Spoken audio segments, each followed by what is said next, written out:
পৃথিবীর সবথেকে দামি এবং গুরুত্বপূর্ণ সম্পর্কের নাম কি জানেন? শুনলে খানিকটা অবাক হবেন, তবুও জেনে রাখুন। পৃথিবীর সবথেকে পুরাতন, সবথেকে দামি এবং সর্বপ্রথম সম্পর্কের নাম হলো স্বামী স্ত্রী সম্পর্ক। মানুষের জীবনে বাবা মা সবসময় থাকে না, কথাটা তেতো হলেও সত্যি।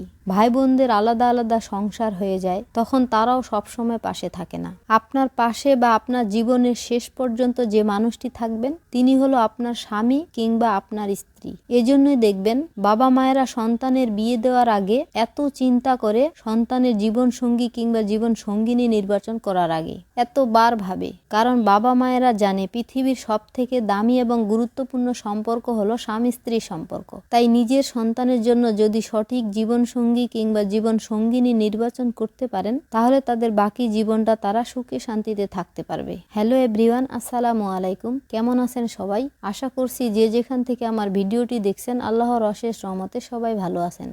আলহামদুলিল্লাহ, আমরাও ভালো আছি। তো আবারও হাজির হয়েছি নতুন দিনে নতুন একটি গ্রামীণ লাইফস্টাইল ব্লগ ভিডিও নিয়ে। পুরো ভিডিও জুড়ে থাকবেন, আশা করছি আপনাদের কাছে ভালো লাগবে। ভিডিওর শুরুতে আপনাদের কাছে একটা রিকোয়েস্ট, প্লিজ আপনারা যদি ভিডিওটা দেখা শুরু করেছেন তাহলে ভিডিওটা না টেনে সম্পূর্ণ ভিডিও দেখার চেষ্টা করবেন, কারণ ভিডিওর কোনো অংশ আপনাদের কাছে ভালো লাগতেও পারে। তো প্রতিদিনের মতো আজকেও রোপা নিড়ানি দিয়ে আসলাম, আর খান সাহেব এখন ধান খেতে ওষুধ দেওয়ার জন্য যাচ্ছে। আমি এসেই প্রথমে ঘরটা ঝাড়ু দিয়ে নিচ্ছি। আপনারা একটা জিনিস খেয়াল করছেন কিনা জানি না, সেটা এই যে ঘরের মধ্যে এত পরিমাণ ধুলা উড়ে, কি আর বলবো। এই ধুলার যন্ত্রণায় অধিষ্ঠ হয়ে গেছি। ঘরের কোনো জিনিস পরিষ্কার থাকে না, জানি না এটা থেকে কিভাবে পরিত্রাণ পাবো। তো এরপর চুলার ছাইগুলো উঠিয়ে নিচ্ছি। যেহেতু আমি পাতা দিয়ে রান্না করে থাকি, তাই প্রতিদিন ছাই উঠাতে হয়। তো এখন যেহেতু কাজের চাপ বেশি, মানে যেহেতু রোপা নিড়ানি দিতে হচ্ছে, আবার এদিকে রোজা রেখে বাইরে ক্ষেতের কাজ করতে যে কি পরিমাণ কষ্ট, সেটা আমার মতো যারা মাঠে কাজ করে বা গ্রামে থাকে তারাই শুধু বুঝবে। তো যেটা বলতে চাচ্ছিলাম আর কি, যে এত কাজের মধ্যে দেখেন চুলার কি অবস্থা। আমার আবার ময়লা চুলার মধ্যে রান্না করতে খুবই অস্বস্তি লাগে, তাই আজকে ব্যস্ততার মাঝেও একটা চুলা মুছতে চাচ্ছি। যেহেতু আরো অনেক কাজ আছে, তাই একটা করেই চুলা মুছতে হবে, কারণ দুইটা চুলা একসাথে মুছতে গেলে অনেকখানি সময় লেগে যায়। তো প্রথমে ছাইগুলো উঠিয়ে নিয়ে রান্নাঘরটা খুব ভালোভাবে ঝাড়ু দিয়ে নিয়েছি।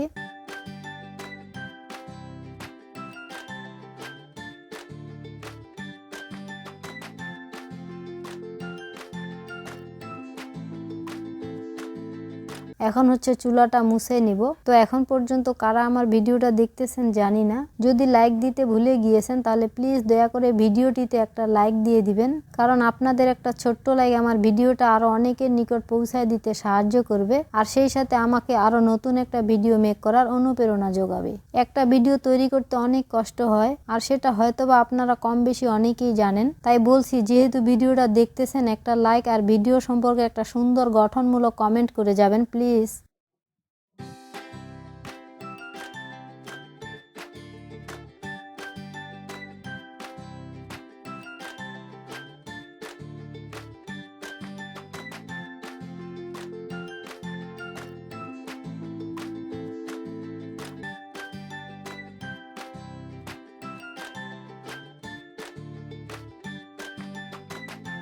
তো চুলার যে ছাইগুলো উঠিয়ে রেখেছিলাম, ওগুলো এখন আমি পেঁয়াজ খেতে ছিটিয়ে দিচ্ছি। আমি এভাবে প্রায় ছাই ছিটিয়ে দেই। এখন পর্যন্ত আল্লাহর রহমতে পেঁয়াজের মধ্যে কোনো রাসায়নিক সার আমরা ব্যবহার করি নাই। তো মাশাআল্লাহ, পেঁয়াজ আপাতত অনেক ভালোই হয়েছে।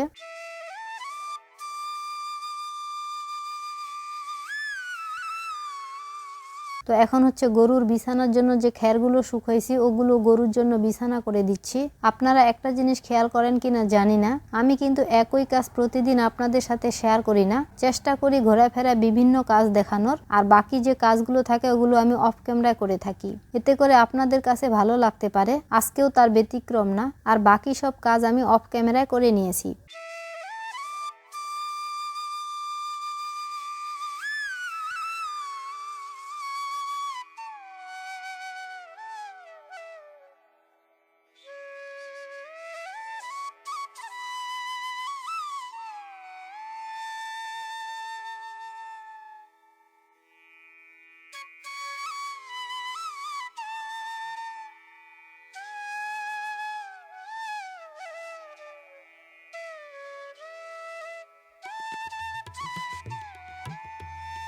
দুপুরের আগের মানে হচ্ছে গোসলের আগে যে কাজগুলো করে থাকি ওগুলো শেষ করে গোসল করে নিয়েছি।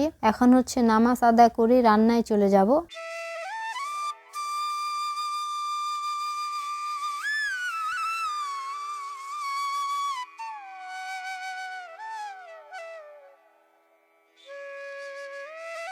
তো এরই মাঝে আমি রান্না করতে চলে আসছি। তার আগে আমি আপনাদেরকে একটা জিনিস দেখাই, সেটা হচ্ছে এই যে কাঁচকলা গাছ।